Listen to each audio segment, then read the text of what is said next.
ప్రభునందు మాకు అత్యంత ప్రియులైన దేవుని ప్రజలందరికీ యేసుక్రీస్తు వారి శుభనామంలో ఈ ఉదయకాల సమయంలో శుభాలు ప్రకటిస్తున్నాను. మీరంతా క్షేమంగా ఉన్నారా? ఆధ్యాత్మికంగా బాగున్నారా? మీరందరూ ఆత్మలో వర్ధిల్లాలని, దేవునిలో బలపరచబడాలని, ఫలించువారిగా ఉండాలని ప్రతిరోజు మీకోసం ప్రత్యేకంగా ప్రార్థన చేస్తున్నాను. బైబిల్ గ్రంథంలో మాట ఉంటుంది, నా ఉపదేశము అంగీకరించేవాడు సురక్షితంగా నివసించునని. మన అన్ని విషయాల్లో క్షేమంగా ఉండాలనుకుంటాం కదా, సురక్షితంగా ఉండాలనుకుంటాం కదా, భద్రంగా ఉండాలనుకుంటాం కదా. అయితే అలాంటి సురక్షితమైన అనుభవాల్లో మనం బ్రతకాలి అంటే దేవుని ఉపదేశాన్ని కేవలం వినడం మాత్రమే కాదు, చదవడం మాత్రమే కాదు, అంగీకరించు వారంగా ఉండాలని బైబిల్ సెలవిస్తుంది.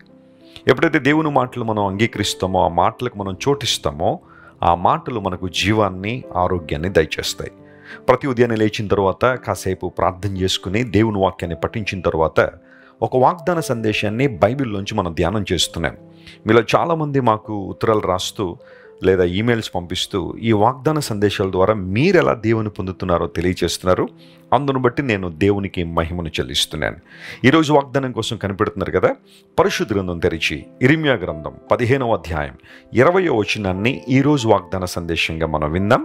The book of Jeremiah chapter 15 and verse 20. అప్పుడు నిన్ను, ఈ ప్రజలను పడగొట్ట జాలని ఇత్తడి ప్రాకారముగా నేను నియమించదను. నిన్ను రక్షించుటకును, నిన్ను విడిపించుటకును నేను నీకు తోడయుందును గనుక వారు నీ మీద యుద్ధము చేయుదురు గాని నిన్ను జయింపకపోదురని యెహోవా సెలవిచ్చుచున్నాడు. ఎంత చక్కని వాగ్దానం ఇది! దైవజనుడైన ఇర్మీయాతో దేవుడు మాట్లాడుతూ ఈ వాగ్దానాన్ని ఇస్తున్నాడు. వారు నీ మీద యుద్ధం చేస్తారు కానీ నేను నీకు తోడై ఉంటాను కనుక వారు నీ పైన విజయము పొందజాలరు. Praise the lord. ఒకవేళ ఈరోజు నీ జీవితంలో ఒక యుద్ధ వాతావరణాన్ని అనుభవిస్తున్నావా?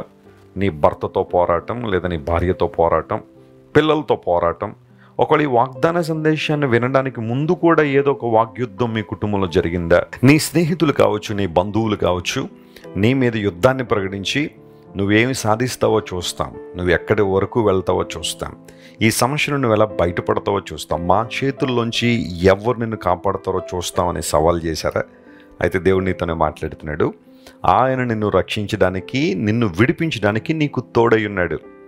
పరిశుద్ధ గ్రంథం ప్రారంభం నుండి ముగింపు వరకు మనం జాగ్రత్తగా చదివితే, బైబిల్ని ధ్యానం చేస్తే అనేక మంది పట్ల దేవుడి వాగ్దానాన్ని నెరవేర్చాడు. నిన్ను విడిపించడానికి మరియు నిన్ను రక్షించడానికి. ఎంత గొప్ప దేవుని మనం కలిగి ఉన్నాం. ప్రతి దేవుని బిడ్డ, నువ్వు ఏ సమస్యకు కృంగిపోవడానికి వీల్లేదు, ఏ ఇబ్బందికి నువ్వు అధైర్యపడిపోవడానికి లేదు. యెహోవా నాకు వెలుగును, నాకు రక్షణ ఉన్నాడు, నేను ఎవరికి భయపడుతును అని భక్తుడు అన్నట్టుగా నీవు ఎల్లప్పుడూ ధైర్యంగా ఉండాలి. ఎందుకోసం అంటే నీ తోడు ప్రభు ఉన్నాడు, ఆయన నీ పక్షంగా ఉన్నాడు. ఇమ్మాన్యుయల్ అనే ఆ మాటకు దేవుడు మనకు తోడు అని అర్థం. యేసు ప్రభు వారు ఈ లోకానికి వచ్చినప్పుడు ఆ మాట స్పష్టంగా ఎందుకు వినబడిందంటే, మనుషులమైన మనందరికీ తోడుగా ఉండాలని, మనల్ని బలపరచాలని, మన జీవితంలో జరుగుతున్న యుద్ధ వాతావరణం నుంచి మనల్ని విడిపించాలని యేసు ప్రభు వారు ఈ లోకానికి వచ్చారు. నీకు విషయం తెలుసా? నువ్వు యేసు ప్రభుని అంగీకరించిన మరుక్షణము నుండే ఆత్మీయ యుద్ధంలో నువ్వు ఉన్నావు. స్పిరిచువల్ బ్యాటిల్లో నువ్వు కొనసాగుతున్నావు. దురాత్మ శక్తుల ప్రాబల్యంతో పోరాడాల్సిన పరిస్థితి ఉంటుంది, పాపంతో పోరాడాల్సిన పరిస్థితి ఉంది, శోధనలు నీ మీదకి దొమ్మిగా పడినప్పుడు నువ్వు పోరాడాల్సిన పరిస్థితి ఉంది. లోక సమాన వ్యక్తులు నిన్ను ఇబ్బందులు గురి చేయొచ్చు. క్రీస్తు యేసునందు సద్భక్తితో బ్రతుకును ఉద్దేశించేవారు హింస పొందుతారని. నువ్వు సత్యాన్ని అనుసరించుతున్నప్పుడు, నిజాయితీగా బ్రతుకుతున్నప్పుడు, యథార్థంగా ప్రవర్తిస్తున్నప్పుడు అనేక మందిని నీకు వ్యతిరేకంగా నిలబడి నిన్ను సవాల్ చేస్తున్నారేమో, నీ మీద యుద్ధాన్ని ప్రకటించారేమో. అప్పటిదాకా బాగున్న వాళ్ళే, అప్పటిదాకా అన్నీ మంచిగా ఉన్నవాళ్లే అకస్మాత్తుగా నీకు ఎదురు తిరిగి నిన్ను సమాజంలో ఇబ్బంది పెట్టాలని, చెడ్డ వ్యక్తిగా చిత్రీకరించాలని చాలా ప్రయత్నాలు జరుగుతున్నాయేమో. ఆ సమయంలో కృంగిపోవడం సహజమైనప్పటికీ ఈ వాగ్దానాన్ని క్లెయిమ్ చేసుకో. వారు యుద్ధం చేస్తారు, యుద్ధ పరిస్థితులు ఉంటాయి, పోరాటాలు ఉంటాయి, కొన్నిసార్లు కలహప్రియులు మన చుట్టూనే ఉంటారు. అయితే దేవుని వాగ్దానం ఎంత గొప్పదంటే, వారు నీ మీద యుద్ధం చేస్తారు కానీ నీ మీద విజయాన్ని సాధించలేరు. ఎంతోమంది భక్తుల జీవితాలు, ఈ అనుభవాన్ని మనం చూస్తాం. గొల్లియాతు సవాలు చేసినప్పుడు దావీదు దేవుని కోసం నిలబడ్డాడు.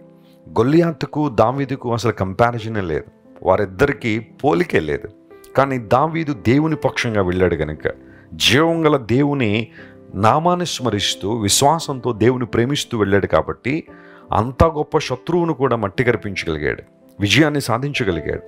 ఆ ఇబ్బంది లేదా ఆ శోధన దావీదును ఆధ్యాత్మికంగాను మరియు అతని జీవితంలో మరొక మెట్టులను నడిపించింది. దేవుని బిడ్డ విను, ఈరోజు నువ్వు ఏ పోరాటం అయితే చేస్తున్నావో, ఏ యుద్ధాన్ని అయితే చేస్తున్నావో, అది నిన్ను పడగొట్టడానికి కాదు, లేదా నిన్ను నాశనం చేయడానికి రాలేదు.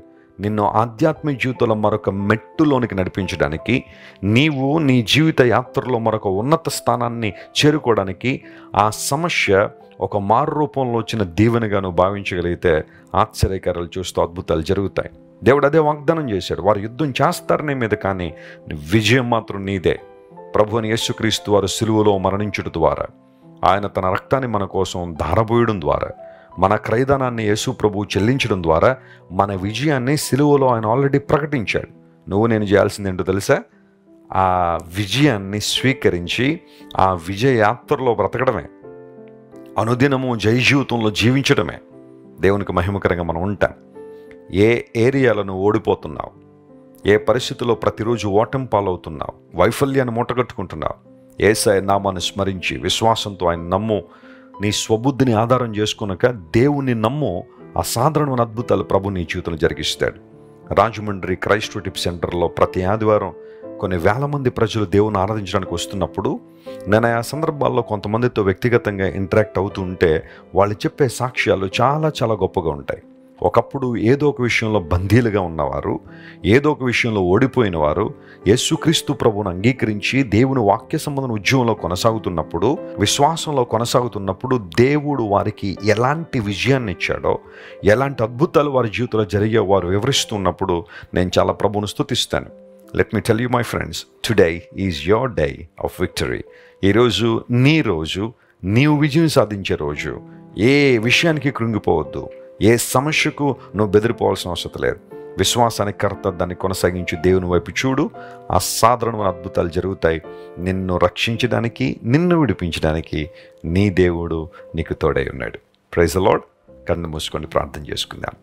ప్రేమగల తండ్రి, మీరు మాకు ఇచ్చిన వాగ్దాన సందేశాన్ని బట్టి నీకు స్తోత్రాలు. ప్రతిరోజు ఒక వాగ్దానంతో మమ్మల్ని బలపరిచి, స్థిరపరిచి, ధైర్యపరుస్తున్నందుకు నీకు వందనాలు. నీ ప్రేమ ఎంతైనా గొప్పది నాయన. మా ప్రియులు ఎంతమంది అయితే ఈ వాగ్దాన సందేశాన్ని ఈ రోజున వీక్షించి ఈ వాగ్దానాన్ని క్లెయిమ్ చేస్తున్నారో, మమ్మల్ని విడిపించడానికి, రక్షించడానికి మాకు తోడై ఉన్న దేవుడు గనుక నీకు కృతజ్ఞతాస్తుతులు చెల్లిస్తున్నాం.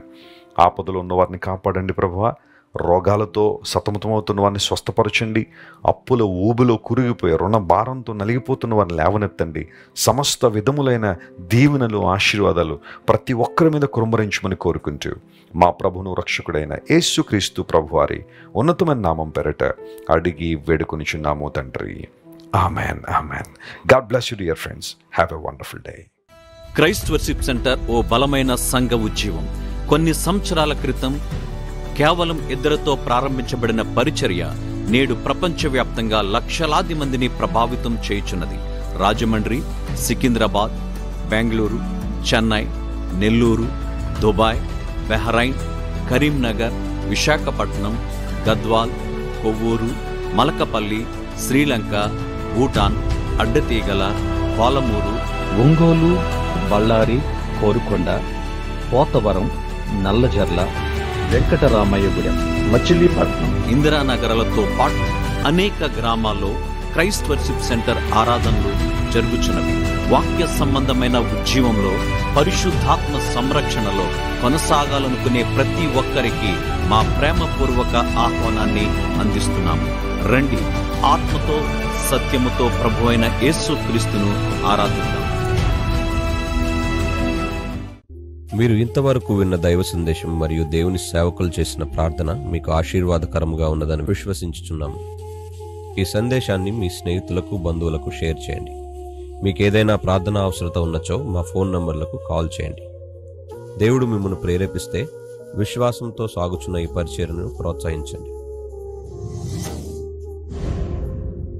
మరిన్ని వర్తమానాలు, పాటలు వినుటకు జాన్ వెస్లీ మినిస్ట్రీస్ అను మా యూట్యూబ్ ఛానల్ను సబ్స్క్రైబ్ చేసుకొనండి. ప్రభువైన యేసుక్రీస్తు కృప మీకు తోడైండును గాక.